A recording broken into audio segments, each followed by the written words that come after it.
Hello, beautiful people. I have the perfect tale for you today. So sit back, relax, and if you enjoy this audiobook, please do like and subscribe to share this incredible story with others. Grandmother by Hans Christian Andersen. Grandmother is so very old.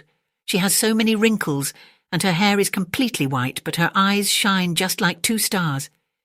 Yes, yet they are much more beautiful.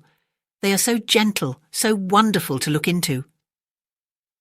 And then she knows the most delightful stories, and she has a gown of heavy, rustling silk with great big flowers in it. Grandmother knows a great deal, for she was alive long before father and mother, that much is certain. She has a hymn book with heavy clasps of silver, and often reads from it. In the middle of the book is a rose which is very flat and dry, and not nearly so lovely as the roses she has in the vase, yet she smiles at it the most sweetly of all, and the tears even come into her eyes. Why is it that grandmother looks that way at the withered flower in the old book? Do you know? Why every time her tears fall upon the rose, its colours become fresh again. The rose swells and fills the whole room with its perfume. The walls sink as if they were made of mist, and all about her is the green, beautiful wood with the summer sunlight streaming through the leaves of the trees. And grandmother, why, she's young again, a lovely girl with yellow curls and round red cheeks, pretty, graceful, fresher than any rose. But the eyes, the mild, blessed eyes, they are still grandmother's eyes. Beside her is a man, so young, strong and handsome. He hands her a rose and she smiles. Grandmother cannot smile like that now. Yes, the smile is coming back now. He has gone, and with him many other thoughts and forms of the past. The handsome man has gone, and only the rose lies in the hymn book, and grandmother, yes. She still sits there, an old woman glancing down at the withered rose in her book. Now grandmother is dead. She was sitting in her armchair, telling a long, long, lovely story. And now the story is finished, she said. I'm very tired, let me sleep a little.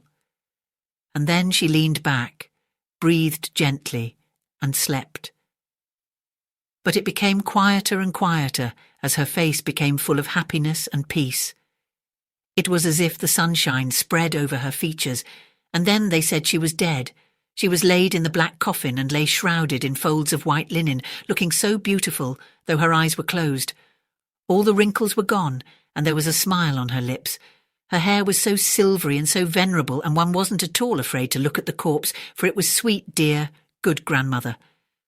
The hymn book was placed under her head as she had wished, and the rose was still in the old book, and then they buried grandmother. They planted a rose tree on the grave beside the churchyard wall. It was full of roses, and the nightingale sang over it, and in the church the organ pealed forth the finest psalms, psalms that were written in the book under the dead one's head, and the moon shone down on the grave, but the dead one wasn't there. Any child could venture safely, even at night, and pluck a rose there beside the churchyard wall. A dead person knows more than all we living ones know. The dead know what terror would sweep over us if the strange thing were to happen that they should return among us. The dead are better than we, and they return no more. Dust has been piled over the coffin. Dust is inside it. The leaves of the hymn book are dust, and the rose, with all its memories, is asleep. But above bloom fresh roses, the nightingale sings, the organ peals, and we think of the old grandmother with the gentle, eternally young eyes. Eyes can never die.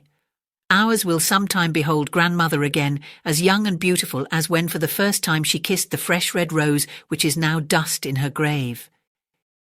Thank you for listening. I hope you enjoyed the story, and if you did, please like, subscribe or comment to share this video with others. If you need a little more help getting to sleep, check out my other stories or my relaxing insomnia relief sleep videos.